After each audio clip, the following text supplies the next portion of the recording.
സങ്കീർത്തനം 37. നീതിമാനും ദുഷ്ടനും. ദാവീദിന്റെ സങ്കീർത്തനം. ദുഷ്ടരെ കണ്ട് നീ അസ്വസ്ഥനാകേണ്ട, ദുഷ്കർമ്മികളോട് അസൂയപ്പെടുകയും വേണ്ട.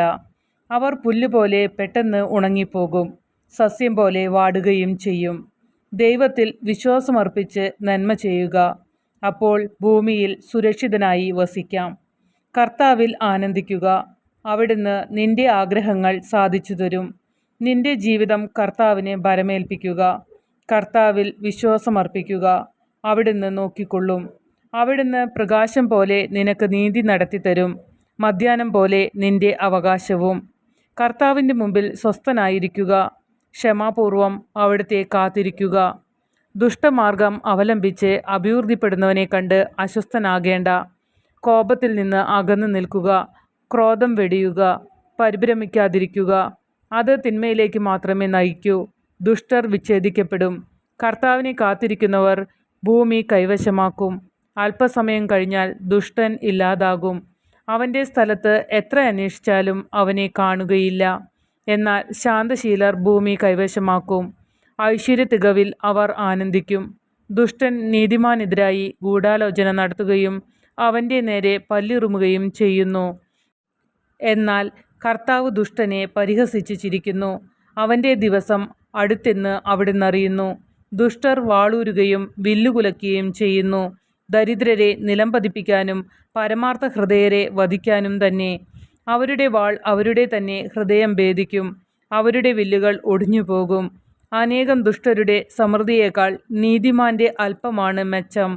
ദുഷ്ടന്റെ ഭുജം തകർക്കപ്പെടും, നീതിമാനെ കർത്താവ് താങ്ങും. കർത്താവ് നിഷ്കളങ്കരുടെ ദിനങ്ങൾ അറിയുന്നു, അവരുടെ അവകാശം ശാശ്വതമായിരിക്കും.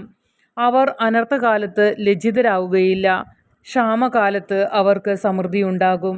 ദുഷ്ടർ നശിക്കുന്നു. കർത്താവിൻ്റെ ശത്രുക്കൾ പുൽമേടുകളുടെ തഴപ്പ് പോലെയാണ്. അവർ മറഞ്ഞു പോകും, പുക പോലെ മാഞ്ഞു പോകും. ദുഷ്ടർ വായ്പ വാങ്ങിക്കും, തിരിച്ചു കൊടുക്കാൻ അവർക്ക് കഴിയുകയില്ല. എന്നാൽ നീതിമാൻ ഉദാരമായി ദാനം ചെയ്യുന്നു. കർത്താവിനാൽ അനുഗ്രഹീതർ ഭൂമി കൈവശമാക്കും. അവിടുത്തെ ശാപമേറ്റവർ വിച്ഛേദിക്കപ്പെടും. മനുഷ്യൻ്റെ പാദങ്ങളെ നയിക്കുന്നത് കർത്താവാണ്. തനിക്ക് പ്രീതികരമായി ചരിക്കുന്നവനെ അവിടുന്ന് സുസ്ഥിരനാക്കും.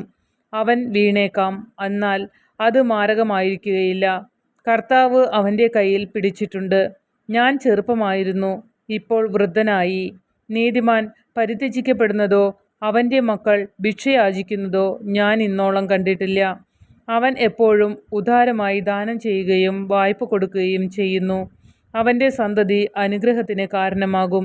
തിന്മയിൽ നിന്ന് അകന്ന് നന്മ ചെയ്യുക, എന്നാൽ നിനക്ക് സ്ഥിരപ്രതിഷ്ഠ ലഭിക്കും. കർത്താവ് നീതിയെ സ്നേഹിക്കുന്നു, അവിടുന്ന് തൻ്റെ വിശുദ്ധരെ പരിത്യജിക്കുകയില്ല. നീതിമാന്മാർ എന്നേക്കും പരിപാലിക്കപ്പെടും, എന്നാൽ ദുഷ്ടരുടെ സന്തതി വിച്ഛേദിക്കപ്പെടും. നീതിമാന്മാർ ഭൂമി കൈവശമാക്കും, അതിൽ നിത്യം വസിക്കുകയും ചെയ്യും. നീതിമാന്റെ അധരങ്ങൾ ജ്ഞാനം സംസാരിക്കുന്നു, അവൻ്റെ നാവിൽ നിന്ന് നീതി ഉതിരുന്നു. ദൈവത്തിൻ്റെ നിയമം അവൻ്റെ ഹൃദയത്തിൽ കുടികൊള്ളുന്നു, അവൻ്റെ കാലടികൾ വഴുതുന്നില്ല. ദുഷ്ടൻ നീതിമാനെ നിരീക്ഷിച്ചു കൊണ്ടിരിക്കുന്നു, അവനെ വധിക്കാൻ തക്കം നോക്കുന്നു. കർത്താവ് അവനെ ദുഷ്ടന് വിട്ടുകൊടുക്കുകയില്ല, ന്യായവിസ്താരത്തിൽ കുറ്റം വിധിക്കപ്പെടാൻ സമ്മതിക്കുകയുമില്ല. കർത്താവിനെ കാത്തിരിക്കുക, അവിടുത്തെ മാർഗത്തിൽ ചരിക്കുക. ഭൂമി അവകാശമായി തന്ന് അവിടുന്ന് നിന്നെ ആദരിക്കും. ദുഷ്ടരുടെ നാശം നീ കാണും. ദുഷ്ടൻ പ്രബലനാകുന്നതും ലെബനോനിലെ ദേവദാരു പോലെ ഉയർന്നു നിൽക്കുന്നതും ഞാൻ കണ്ടിട്ടുണ്ട്. പിന്നീട് ഞാൻ അതിലെ കടന്നുപോയപ്പോൾ അവൻ അവിടെ ഉണ്ടായിരുന്നില്ല. അവനെ അന്വേഷിച്ചു, കണ്ടില്ല. നിഷ്കളങ്കനെ ശ്രദ്ധിക്കുക, സത്യസന്ധനെ സൂക്ഷിച്ചു നോക്കുക. എന്തെന്നാൽ സമാധാനകാംക്ഷിക്ക് സന്തതി പരമ്പരയുണ്ടാകും. അതിക്രമികൾ ഒന്നാകെ നശിക്കപ്പെടും, ദുഷ്ടർക്ക് സന്തതി അറ്റുപോകും. നീതിമാന്മാരുടെ രക്ഷ കർത്താവിൽ നിന്നാണ്. കഷ്ടകാലത്ത് അവരുടെ അഭയകേന്ദ്രം അവിടുന്നാണ്. കർത്താവ് അവരെ സഹായിക്കുകയും വിമോചിപ്പിക്കുകയും ചെയ്യുന്നു. അവിടുന്ന് അവരെ ദുഷ്ടരിൽ നിന്ന് മോചിപ്പിക്കുകയും രക്ഷിക്കുകയും ചെയ്യും. കർത്താവിലാണ് അവർ അഭയം തേടിയത്.